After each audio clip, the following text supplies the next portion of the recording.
We will kick this party off. I got a few announcements. After that, I'm going to turn it over to... Who's singing, Barrett? Are you singing? After that, I'm going to turn it over to Barrett. If you guys have any other announcements or prayer requests, please get with me, and we'll get those taken care of. So, Carol Rouse had surgery this morning at MD Anderson in Houston. We got an update from Eric shortly ago that surgery did go well. She's in recovery now, so everything looks good so far. Johnny Copeland requests prayers for his sister-in-law, Carol Lamberson, whose cancer has returned. She is scheduled for surgery November 21st. Angela Beck has an upcoming appointment with her cardiologist.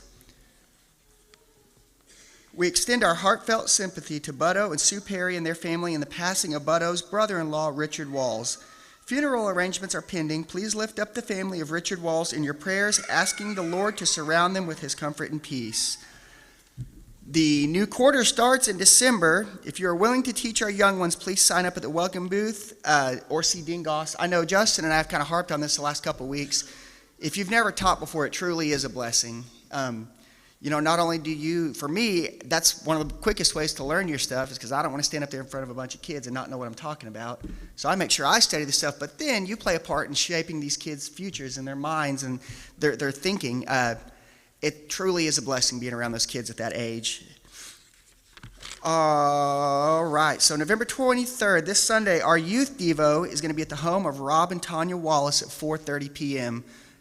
We will be having Sunday evening service, which will start at 5, so we staggered that back by 30 minutes so that will give parents time to drop their kids off at the Wallace's house, come to service, and then pick them up after. November 25th, Tuesday, midweek evening of thankfulness, 7 p.m., all adults and 5th grade and down children will meet in the auditorium to share what you are thankful for this year. The youth group will meet in the youth room for a Friendsgiving meal. Justin has asked that if you guys are able to get him your thankful cards before next Tuesday, that would help him out a lot so he kind of has time to read over them and filter out what he doesn't want to say. He's nodding his head.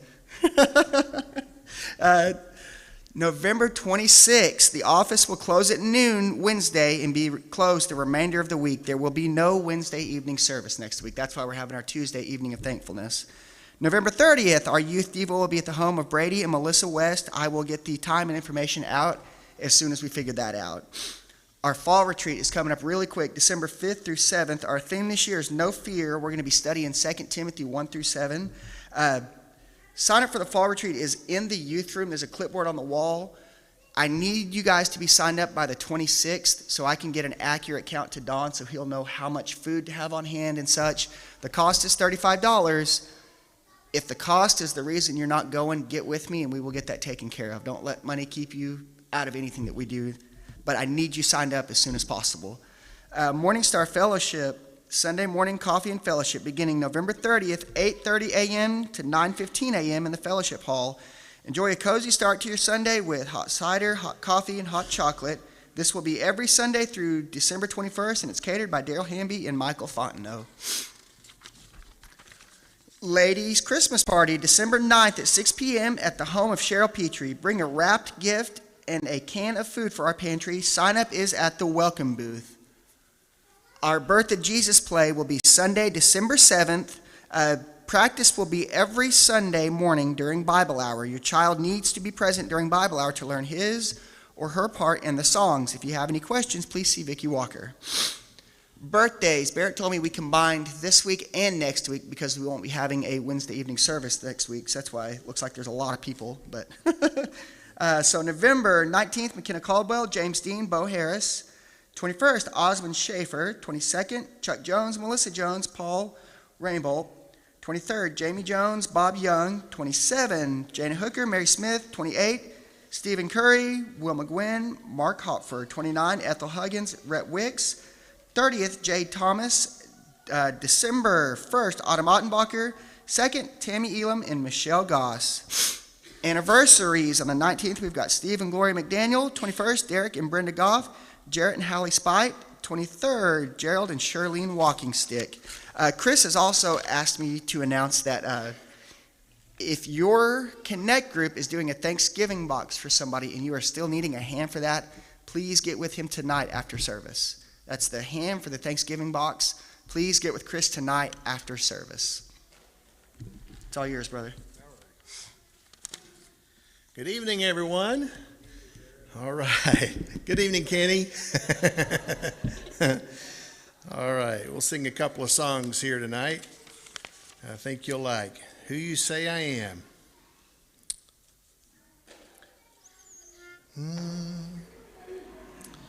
Who might at the highest being would welcome me? I was lost, but he brought me in. Oh, his love for me. Oh, his love for me. Who the Son sets free, oh, is free indeed. I'm a child of God. Yes, I am. Free as he has ransomed me. His grace runs deep. While I was a slave to sin, Jesus died for me. Yes, he died for me. Who the Son sets free, oh, is free indeed. I'm a child of God. Yes, I am. In my Father's house, there's a place for me. I'm a child of God. Yes, I am. I am chosen, not forsaken. I am who you say I am. You are for me, not against me. I am who you say I am. I am chosen, not forsaken. I am who you say I am. You are for me, not against me. I am who you say I am. Oh, I am who you say I am. Who the Son sets free, oh, is free indeed. I'm a child of God. Yes, I am. In my Father's house, there's a place for me. I'm a child of God. Yes, I am. The church said, Amen. Come on. That's a beautiful song, man. Just a reminder, we haven't sung this song in a while, so on the verses, each line gets echoed, and you can either sing the melody with me, or you can sing the echo part, which is identical, it's just an echo. But then on the chorus, there is no echo. So it's about all the instructions I have. Sometimes I fall to my knees and pray, come Jesus, come, let today be the day. Sometimes I feel like I'm gonna break, and I'm holding on to a hope that won't fade. Come, Jesus, come. We've been waiting so long for the day you return to heal every hurt and right every wrong. We need you right now. Come and turn this around. Deep down I know this world isn't home. Come, Jesus, come. There'll be no war, and there'll be no change when Jesus comes.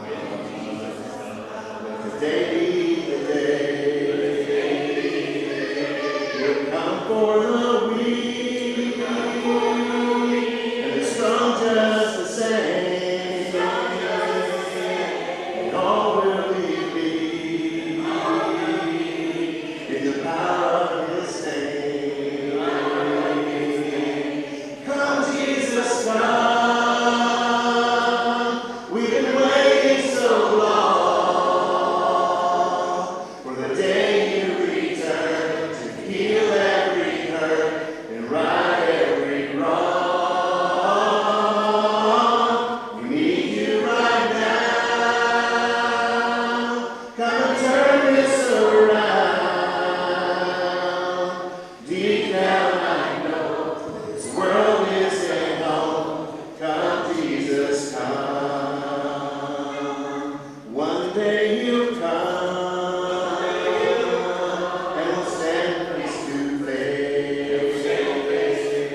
announcements or prayer requests?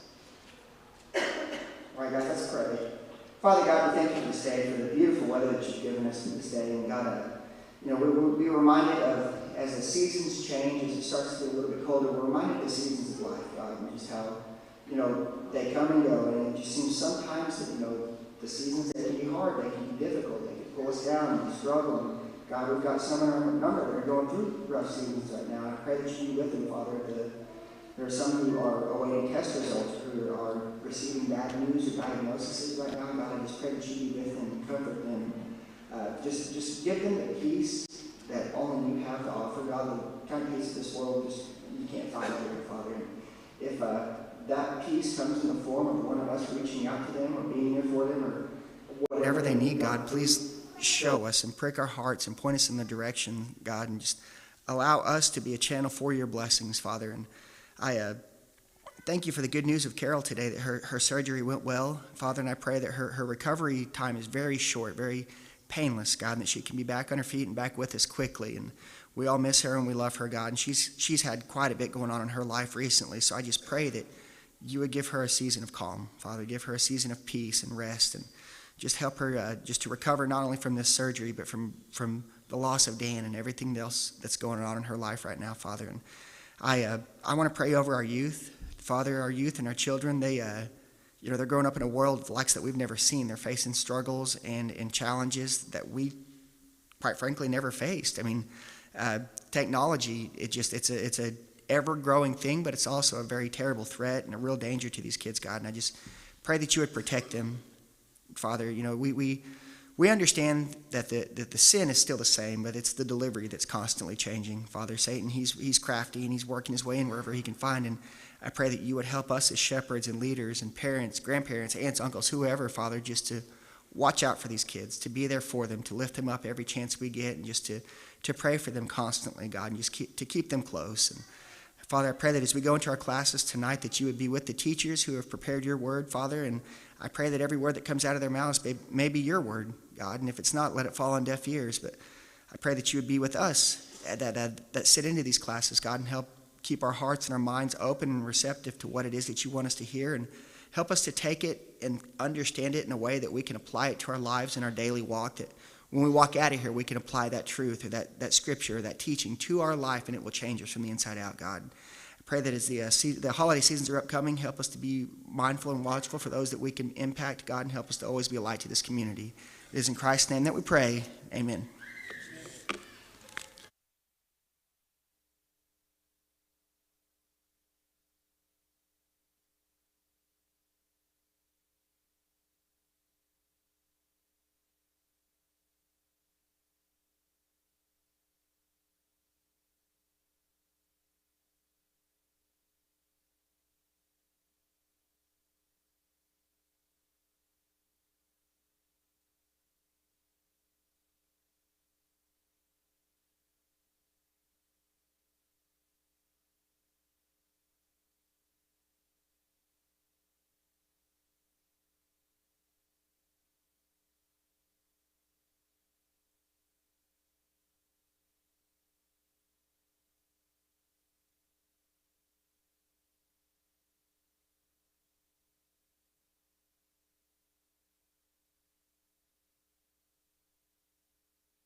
he's on.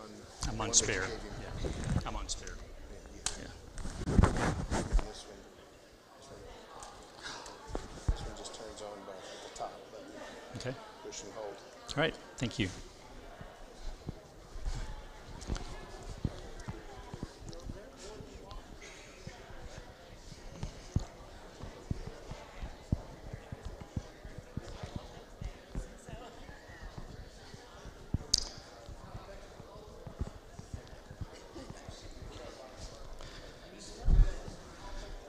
Okay, sorry about that delay, folks. A little bit of technical difficulty. The microphone is not wanting to recognize that it's got batteries in it. Even though I tested it earlier and it worked, I'd try to go turn it on now and it didn't. So, all right, but we got a spare one, so we'll be covered if we need to. Tonight we're going to go ahead and finish the ninth commandment about you not bearing false witness that we brought into lying. I'll say a little more about that in just a moment. But I do believe this commandment applies to a lot more than just the narrow courtroom, practice of not testifying falsely against your neighbor. But tonight I want to start with a question that we didn't have time to get to last week. Why do we tell lies? To cover up the truth, all right? Hang on. Nothing wants to work tonight.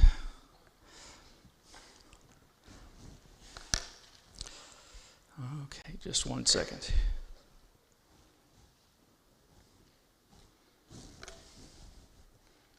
There we go. Cover up the truth. Jack, what was yours? Okay. I'm just going to put the word consequences, and we'll know what Jack said. He said we don't want to face the consequences of whatever has happened if we tell the truth about it. Okay, what else? Make ourselves look better? Or, if you say to avoid looking bad. Yeah, okay. Not to hurt someone's feelings. Okay.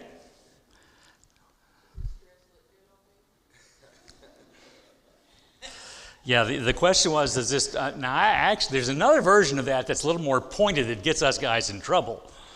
She said, does this dress look good on me? The version I've heard is, does this dress make me look fat? There is no safe answer to that. There is no safe answer to that. And no sane woman asks it. And gentlemen, I suggest that that's the time you didn't hear it and have to go to the other room real quick. All right, what else? Pardon? Okay, some sort of personal gain. Anything else? Oh, okay.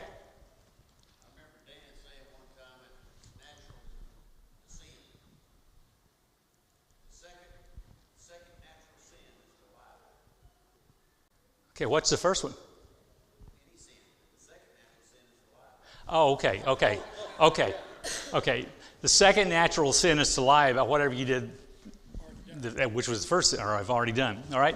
Well, we talked about this briefly last week. The very first sin came about because of a lie. The devil lying to Eve.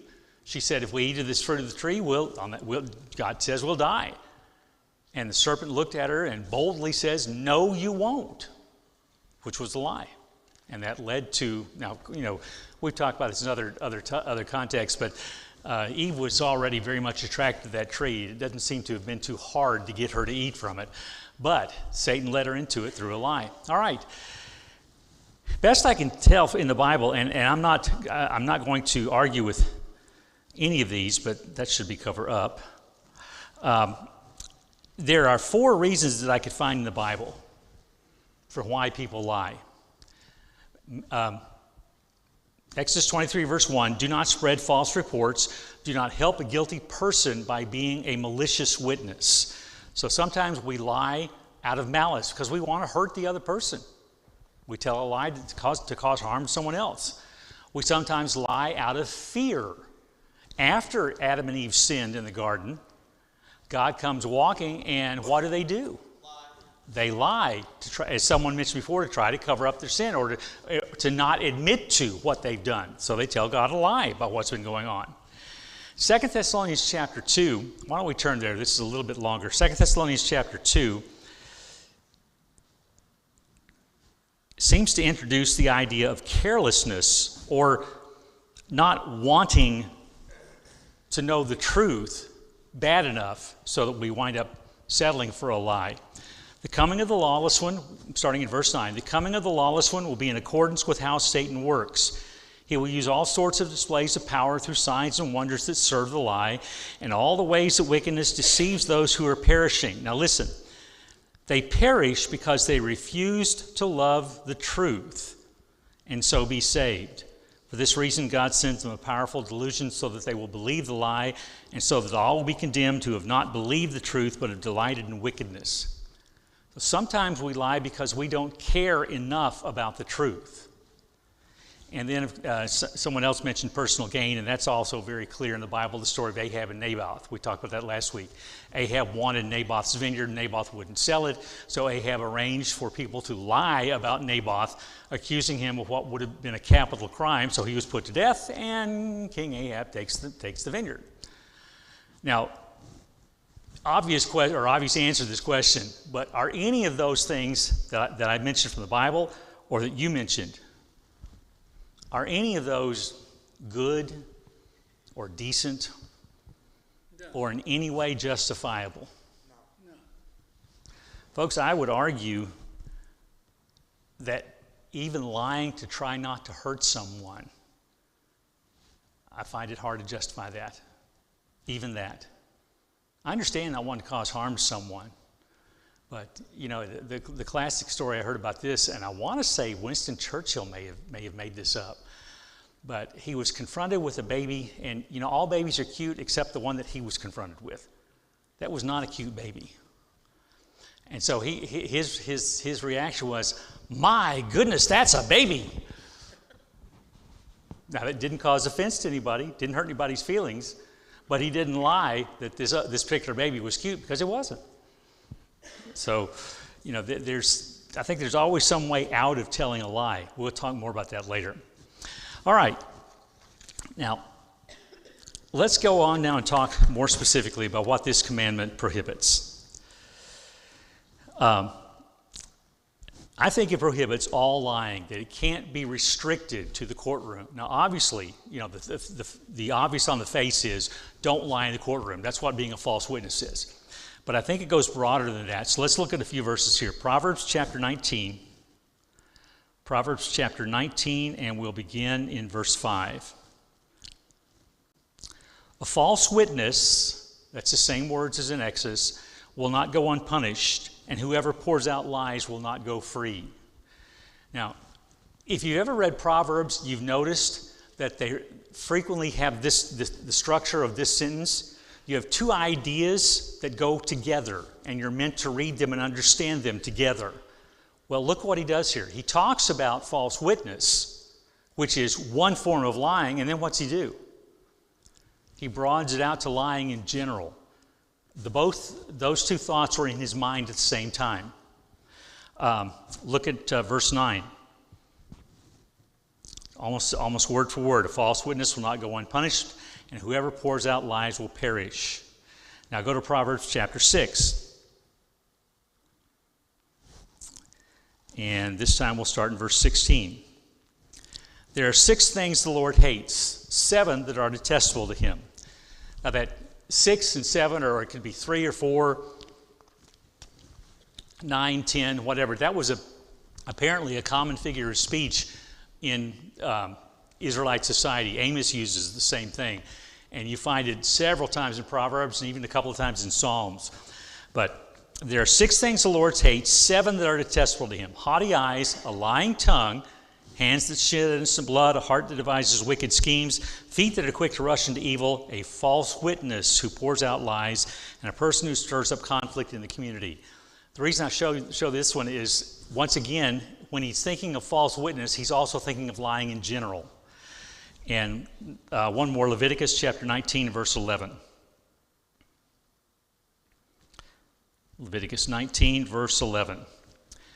Do not steal, do not lie, do not deceive one another. Hang I actually wanted to read that in the English Standard Version. You shall not steal, you shall not deal falsely, you shall not lie to one another. Dealing falsely, the words used there are the words from do not bear false witness.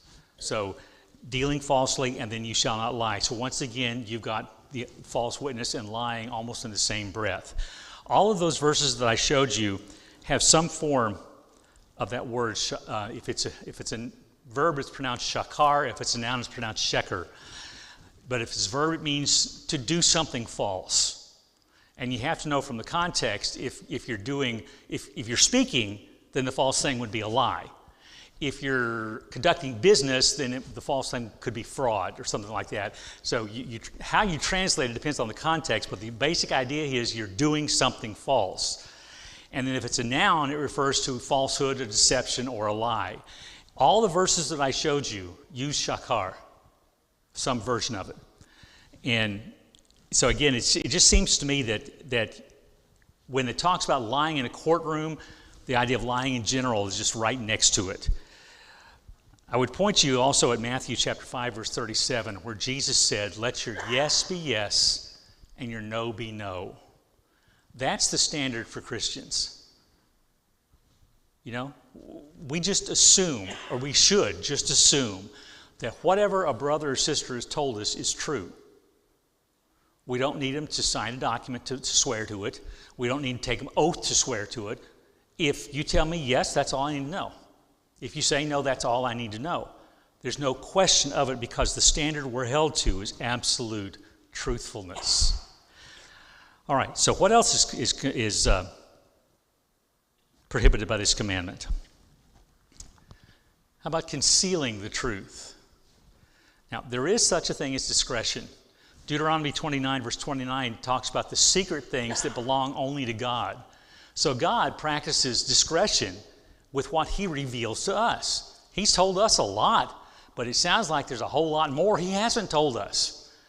And speculating as to why is pointless. He doesn't tell us why. It's just some things he has kept concealed for his purposes.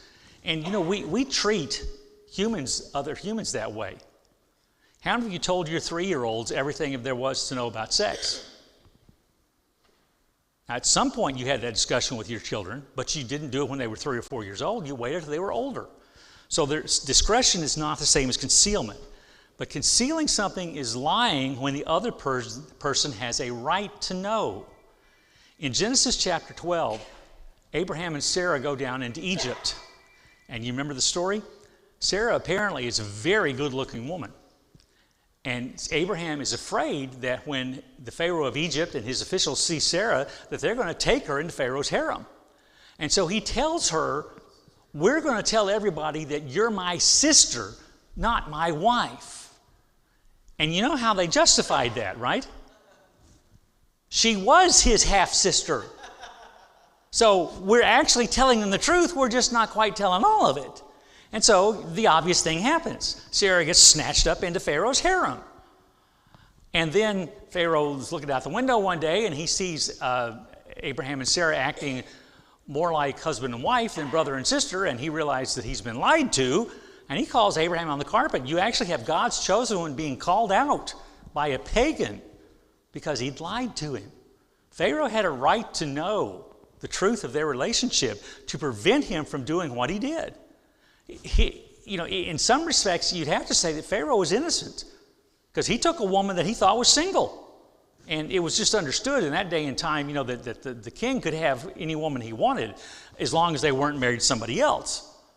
So he did what was proper and expected in his society based on false information he'd been given. So in concealing the truth from him, Abraham lied to him. Silence is sometimes a form of lying. Look at Leviticus chapter 5 and verse 1. Leviticus 5 and verse 1. If anyone sins, in that he hears a public adjuration to testify. In other words, a public call or request for testimony. If anybody knows anything about this, come forward and testify.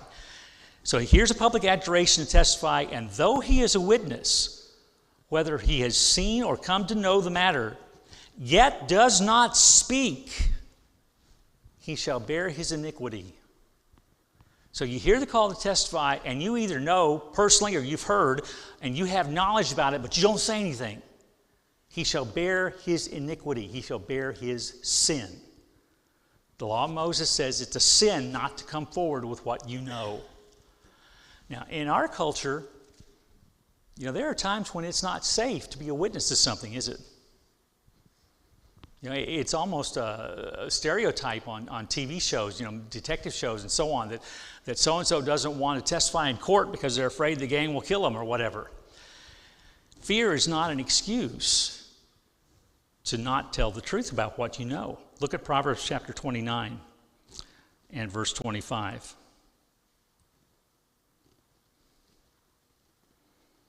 The fear of man lays a snare, but whoever trusts in the Lord is safe. You may be at risk if you testify. There may be somebody that doesn't want you to testify, might even try to take some sort of action against you. But your fear can't keep you from telling the truth that you know. Part of the reason we get afraid sometimes is that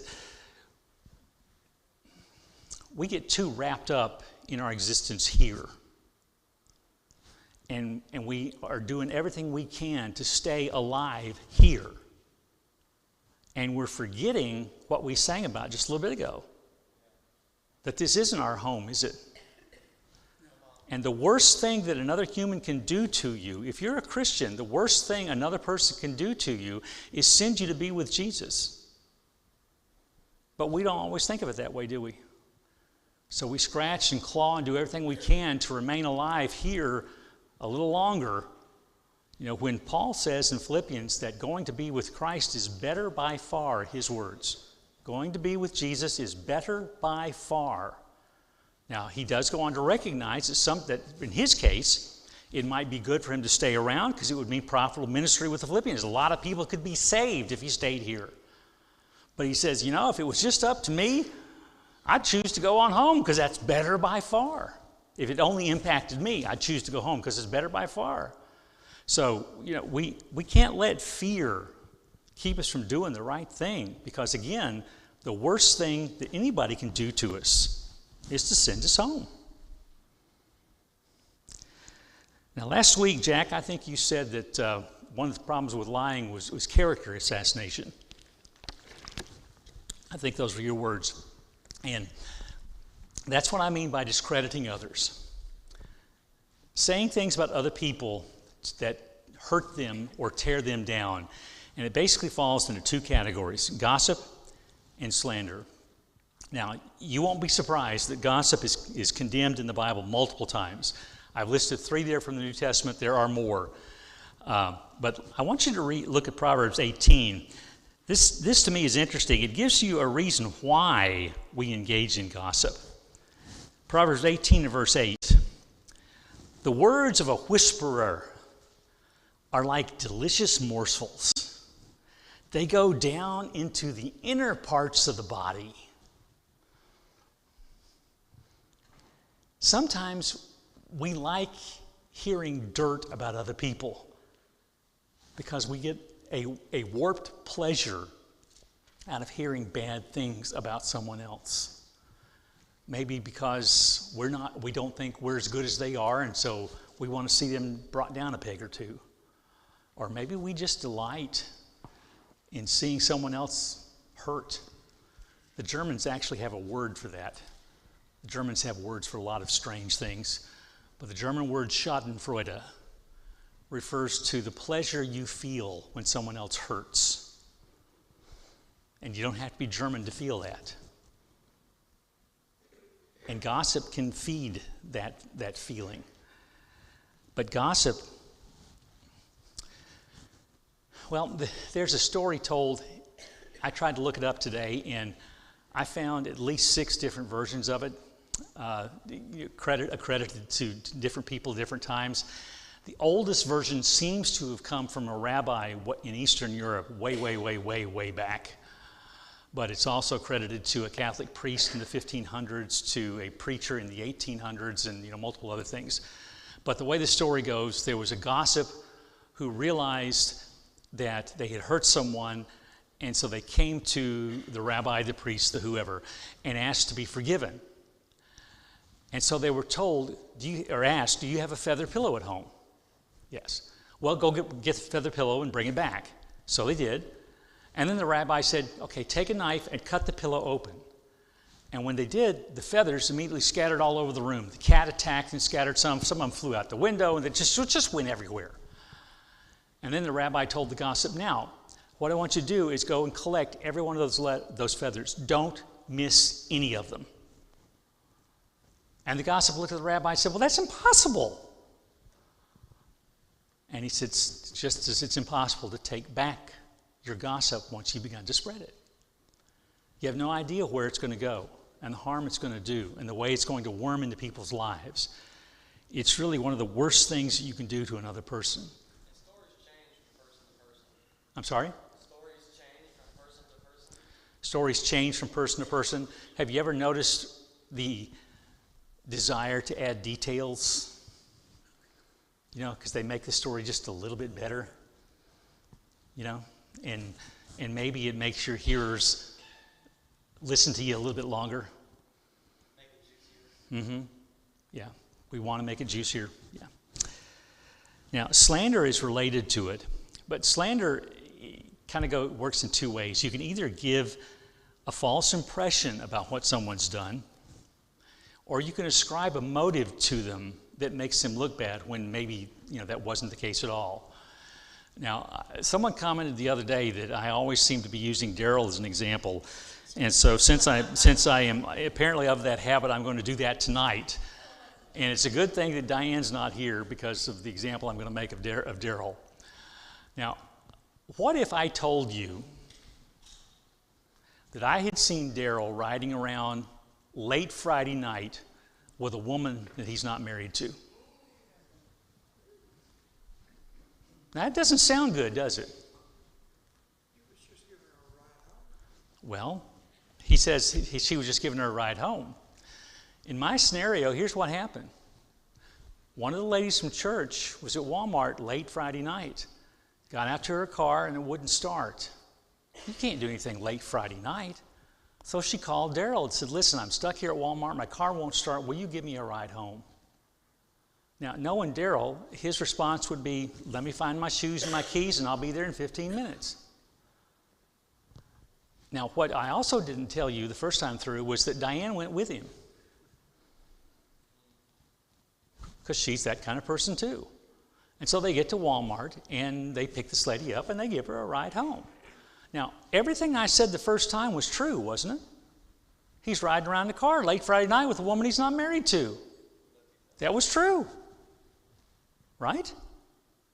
What I left out was all the things that change everything. And that's what slander does. We tell a story about someone that likely has a kernel of truth, although sometimes slander is just totally made up. But we tell a story that's got a tiny kernel of truth inside it, because that's what makes it believable. And we leave out the details that change everything. We give a false impression, and in this case, I would also be ascribing a motive to Daryl. They're riding around with a woman, just the way you say that, that implies a motive there, that something underhanded is going on. So that, again, is one of the worst things you could do to another person. And there's another old cliche about the lie getting halfway around the world before the truth gets its boots on. There is some truth to that. We slander someone, and that story is all over everywhere in no time. When the truth finally comes out, some of the people that heard slander will never hear the truth. And you've noticed that sometimes the stories on the front page of the newspaper that turn out not to be true, so they have actually slandered someone. Where does the retraction get printed? On page 8, down at the bottom. Yeah, the retraction is way on the inside of the newspaper, down in the bottom corner in small print. where they can say they met their legal responsibility to retract the story, but did they undo the damage that the headline from 3 weeks ago did? So we don't want to be caught up in that kind of behavior. Flattery is another kind of lying. It's undeserved praise intended to please someone else, often for personal gain. Think about it. When you flatter somebody, why do you do it? Yeah, you're trying to get in their pocket, trying to get into something with them. You're not doing it because you want to make them feel better. You're doing it for you. So your motive is wrong to start with. But if it's undeserved praise, then you're lying, aren't you? If you're going to praise someone, talk about something they've actually done. Now, boasting is related to that because boasting is nothing more than flattery of yourself. Undeserved praise directed at yourself. Now, one more. What's sometimes called a half-truth. And this, I think, is more dangerous, or can be more dangerous than an outright lie. If you look at Romans chapter 6, you have false teaching going on there. And the false teaching seems to be that it's okay to sin because that will just mean God has more opportunity to show us grace and forgiveness. Now, down underneath that all, there is a little bit of truth, isn't there? God does show us grace and forgiveness. And when we sin, He shows us grace and forgiveness, right? So buried underneath the heresy there is a truth that God is merciful to us, He shows us grace, and He forgives our sin. That's the truth. But they've exaggerated it to the point that it's now okay to sin because that gives God more opportunity to be gracious, more opportunity to show forgiveness. They take a half-truth and stretch it into what is clearly a lie. And every cult that I've ever been aware of, every heresy I've ever read about, if you dig deep enough, there is a little kernel of truth down underneath it. And that gets stretched to the point where it becomes a lie. Or, that's why I call it a half-truth. Now let's look at one more topic here. Are some lies justifiable? Are there occasions when it's okay to lie? I hear a no, and I see 2 or 3 people shaking their heads this way.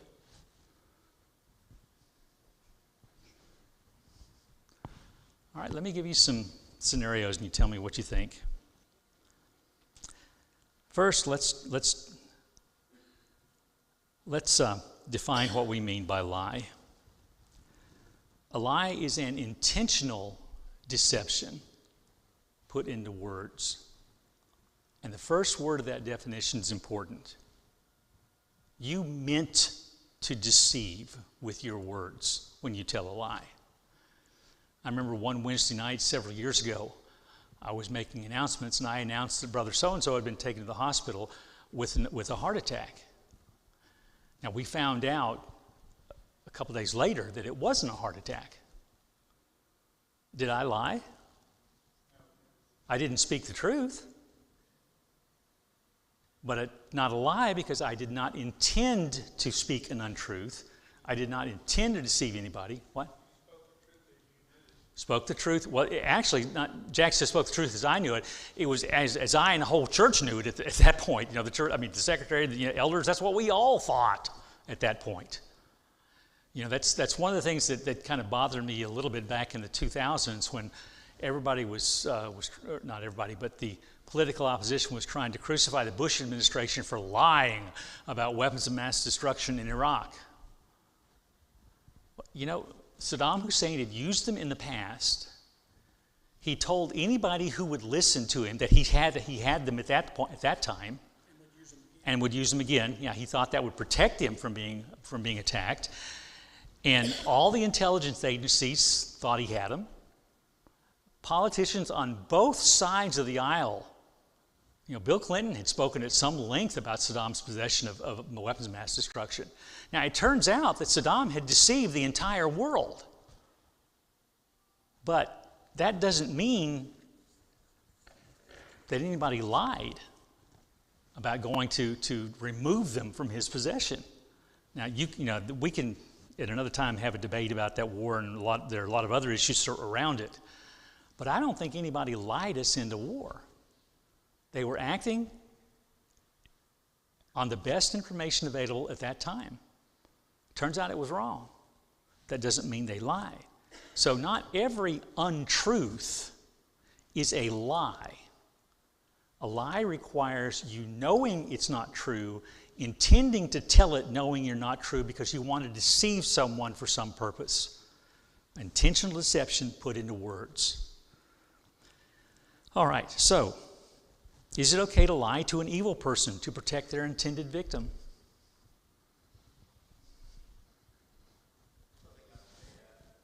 I'm sorry? I've actually got that at the end of the lesson. He mentions the story of Rahab. Okay, that's...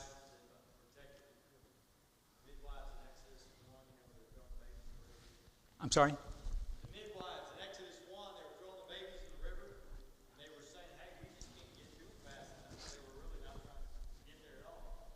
Okay, you've got two cases. Rahab in the book of Joshua, she lived in Jericho, and spies were sent in to check out the defenses of the city, and apparently the authorities found out the spies were present in Jericho.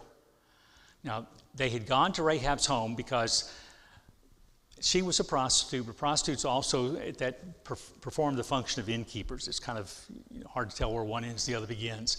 And they were with her apparently renting a room.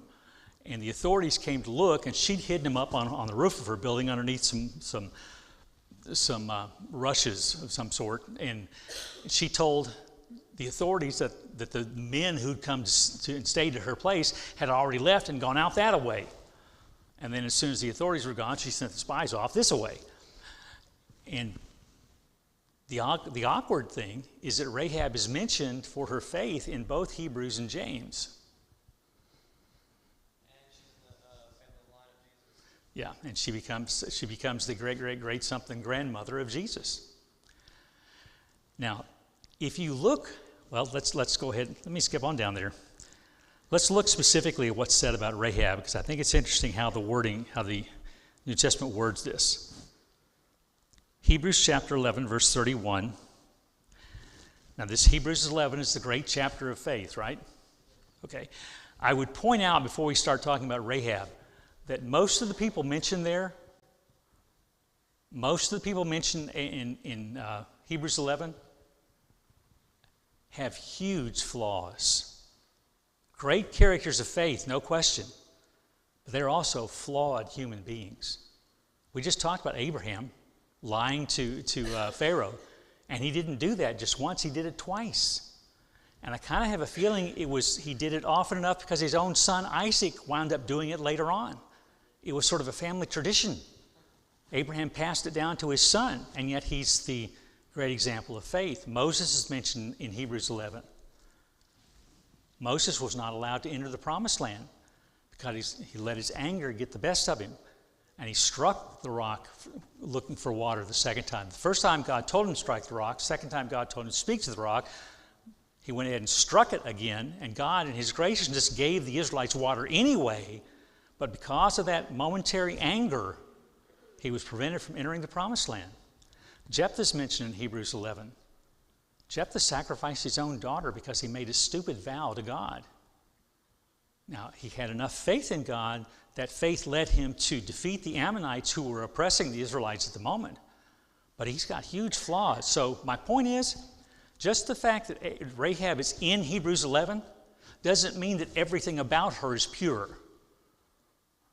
Okay, but let's look at what it says about her specifically, verse 31. By faith, Rahab the prostitute did not perish with those who were disobedient because she gave a friendly welcome to the spies. You hear how that's worded? because she gave a welcome to the spies. Now hold that in your minds and go to book of James, chapter 2.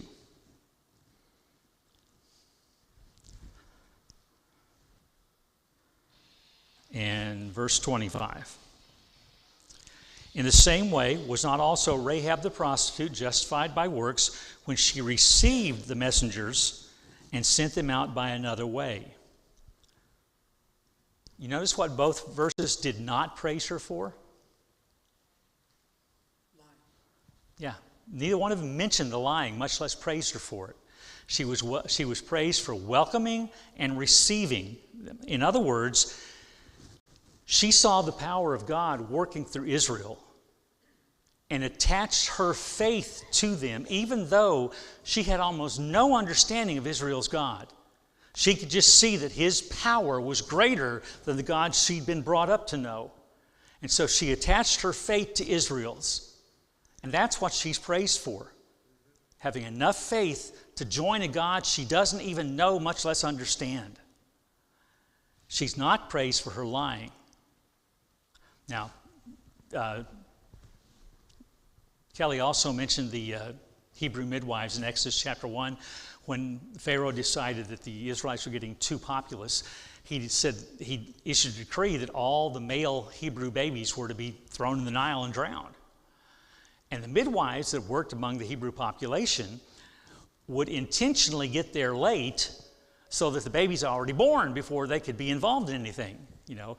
And so they told Pharaoh, we're sorry, but the Hebrew women are just too vigorous. They give birth too fast. We hear that they're in labor, and by the time we get there, it's over and done with. Now, that wasn't entirely true, but that's the only mention ever made of them. It's the only mention ever made of them. And the greatest rescue of an Israelite baby was Moses, and his was not done that way. His own mother took care of that one, putting him in the river in the basket, hoping that someone good and kind would find him. And of course, the story, he's found by Pharaoh's daughter and raised as a prince in the palace. So, the thing that I would say about lying to protect someone from an evil person, I wonder if we're lying to protect the intended victim or to protect ourselves at that point. And again, we come back to what's the worst that could happen to you. If someone threatens to do you harm, if you won't give them the whereabouts of the supposed victim, you don't have to say anything. You can simply be quiet. And if harm comes to you, well, then you get to greet Jesus. Now, some people want to defend a doctor lying to a terminal patient because it helps keeps their spirits up. And, it is true that if you have a positive attitude, your recovery from an illness will be faster and better. But sometimes patients need to know the truth of their situation because maybe they need to make arrangements. Maybe there's things that they need to do with their family before the end of the illness comes. The doctor's benevolent lie may be more to protect him than to protect the patient dealing with pain. And some people say that it's all right for a politician to lie because they're pursuing some great goal. They're seeking the quote-unquote greater good. I don't think I personally want politicians deciding what the greater good is. But, we've actually got a pretty recent example of a politician lying for what he thought was an important political goal. Barack Obama repeatedly lied about Obamacare when he was trying to sell it to the public. So much so that PolitiFact, which is a very, very, very liberal organization, and they're one of these so-called fact checkers, and they actually declared his statements to be the lie of the year after all the truth finally came out.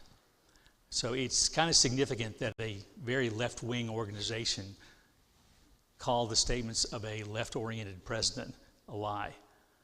But much of what was told us about Obamacare was not true. And it's not played out the way we were told. Most of what we were told has turned out not to be true. Just tell us the truth. Let us deal with it. And then we've already talked about Rahab. To sum it up, the standard of Scripture is fixed and absolute. There is no exception to the obligation to be truthful. And this becomes important in your own life because if you start to develop a reputation for not telling the truth, and it can be about just one small thing, then why should someone believe you about anything you ever say? I mentioned a few weeks ago that I once served on a jury for a murder trial in Fort Worth. The guy that was accused, his brother testified in his defense. The brother testified that they had been home watching Sunday night football when the murder occurred, so there's no way that the brother could have been involved in the murder. The problem was Sunday night football was a pretty new thing at that point. I knew when it had started, and it started after the murder took place. And when we got into the jury room and got to discussing the testimony, I brought that up. There were 2 men on the jury. And when I brought it up, the other guy said, I was thinking that too. And I said, well, yeah, Sunday night football had not started when this murder occurred, so he was lying to us.